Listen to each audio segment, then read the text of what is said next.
എന്നാൽ ഒരു നല്ല രാജാവിനെ കുറിച്ചൊരു സങ്കല്പം നമ്മുടെ നാട്ടിലുണ്ട്. അത് മഹാബലി എന്ന് പറയുന്ന രാജാവാണ്.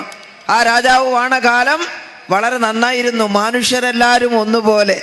ഇടതുപക്ഷം പറയുന്ന സോഷ്യലിസം അല്ലേ? എന്താ സോഷ്യലിസം? ഒരു ഇഗാലിറ്റേറിയൻ സൊസൈറ്റി, തുല്യതയുള്ളൊരു സമൂഹം, എല്ലാ മനുഷ്യർക്കും തുല്യ അവകാശം, എല്ലാവർക്കും ജോലി ചെയ്യാനും കൂലി മേടിക്കാനുമുള്ള അവകാശം. അതാണ് സോഷ്യലിസ്റ്റ് സമൂഹം. മാവേലിയുടെ കാലം ഒരു സോഷ്യലിസ്റ്റ് സമൂഹമാണ് എന്ന് തോന്നിക്കുന്ന, അല്ലെങ്കിൽ ആ സ്വപ്നമായിരിക്കാം. അങ്ങനെ ഒരു പാട്ട് ആരാ എഴുതിയെന്നറിയില്ല. പാടി പാടി പാടി നമ്മളെ മക്കൾക്ക് പാടിക്കൊടുത്തു, മക്കൾ അവരുടെ മക്കൾക്ക് പാടിക്കൊടുക്കുന്നു, ഇങ്ങനെ പോകുന്നു. വളരെ ആകർഷകമാണ് അല്ലേ? ആധിയും വ്യാധിയുമില്ല, അവിടെ കള്ളമില്ല, കള്ളപ്പറയില്ല, ചെറുനാഴിയില്ല, അഴിമതിയില്ല എന്ന് പറഞ്ഞതിൻ്റെ അർത്ഥം. അഴിമതിയില്ല, കള്ളവുമില്ല.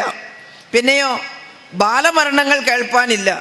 അപ്പോൾ ശിശുമരണ നിരക്കൊക്കെ വളരെ കുറവാണ്. കുട്ടികൾക്ക് നല്ല ചികിത്സയൊക്കെ കിട്ടുന്നുണ്ടായിരുന്നു. അങ്ങനെ വേണമല്ലോ കരുതാൻ. ഇതൊക്കെയാണ് ഇടതുപക്ഷ ജനാധിപത്യ മുന്നണിയുടെ സങ്കല്പം. ഈ മാവേലി നാട് പോലെ നമ്മുടെ സമൂഹത്തെ ആക്കി മാറ്റുന്നതിനാണ് ഇടതുപക്ഷം അധികാരത്തിൽ വന്നപ്പോൾ ശ്രമിച്ചത്.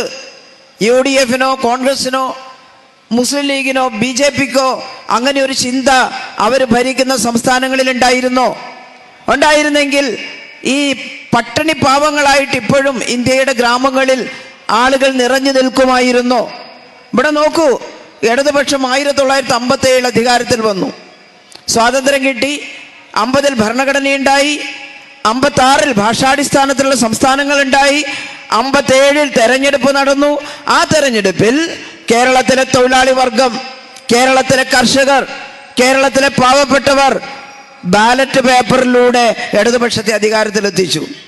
അന്നത്തെ മുഖ്യമന്ത്രി ആരാണെന്ന് ആരോടും പറയണ്ടല്ലോ, EM ശങ്കരൻ നമ്പൂതിരിപ്പാട്, EMS-ന്റെ ഗവൺമെന്റ് വന്നപ്പോൾ ആദ്യം ചെയ്തത് എന്താ? EMS-ന്റെ ഗവൺമെന്റ് വന്നപ്പോൾ ഒരു മനുഷ്യനെയും ഭൂവുടമകൾ താമസിക്കുന്ന ഭൂമിയിൽ നിന്ന് കുടിയൊഴിപ്പിക്കാൻ പാടില്ല, സ്റ്റേ ഓഫ് എവിക്ഷൻ ഓർഡിനൻസ്. ഇന്നത് പറഞ്ഞ ആർക്കും അത്ഭുതമൊന്നുമില്ല, ആരും ഒഴിപ്പിക്കാൻ പോകുന്നില്ല ഭൂമിയിൽ നിന്നൊന്നും. നമ്മുടെ ഒരു തുണ്ട് ഭൂമി നമ്മുടേത് തന്നെയാണ്. അതൊന്നുകിൽ നമ്മുടെ പെട്ടിയിലുണ്ട്, അല്ലെങ്കിൽ ഏതെങ്കിലും ബാങ്കിലുണ്ട്. പൈസ എവിടെ അടച്ചാൽ അതിങ്ങോട്ട് എടുക്കാം, അത്ര തന്നെ. മിക്കവാറും ബാങ്ക് കൊണ്ടുപോയി വെച്ചിട്ടുണ്ടാവും. പക്ഷെ അത് നമ്മുടേതാണ് ആ ഭൂമി. അവിടെ ഒന്ന് ഒഴിപ്പിക്കാൻ ഒരു പൊന്നു തമ്പുരാനും വരില്ല. ബില്ലാക്കി അസംബ്ലി കൊണ്ടുവന്ന് പാസ്സാക്കുമ്പോഴേക്കും വൈകരുതെന്ന് കരുതി അധികാരത്തിലേറിയ ആദ്യത്തെ ആഴ്ച തന്നെ ഈ സ്റ്റേ ഓഫ് എവിക്ഷൻ ഓർഡിനൻസ് കൊണ്ടുവന്നു. അതുവരെയുള്ള ജനങ്ങളോട് കൊടുത്തിട്ടുള്ള വാഗ്ദാനം പാലിച്ചുകൊണ്ട് ഈ ഗവൺമെന്റ് നിങ്ങളുടെ കൂടെയാണ്, പാവപ്പെട്ടവരുടെ കൂടെയാണ് എന്ന് EMS തെളിയിച്ചു. കുടിയൊഴിപ്പിക്കൽ നിർത്തിവെക്കാൻ കാരണമായി അത്. ആ ഭൂമിയിൽ കുടിൽ കെട്ടി താമസിക്കുന്നിടത്ത് രണ്ടു കാലിൽ നിവർന്നു നിന്ന് ഓർഡിനൻസ് ഇറങ്ങിയിട്ടുണ്ട്, ഞങ്ങളെ ഒരാൾക്കും ഇവിടുന്ന് ഒഴിപ്പിക്കാൻ കഴിയില്ല എന്ന അന്തസ്സോടുകൂടി നെട്ടല് നിവർത്തി നിന്ന് പാവപ്പെട്ട മനുഷ്യര് ആത്മവിശ്വാസത്തോടു കൂടി ആ ഭൂമിയെ തൊട്ടു. എന്നാൽ ആ ഗവൺമെന്റിനെ കോൺഗ്രസ്സുകാരെല്ലാം ചേർന്ന് അട്ടിമറിച്ച് പിരിച്ചുവിട്ടു. നിങ്ങൾക്ക് ഓർമ്മയുണ്ടോ?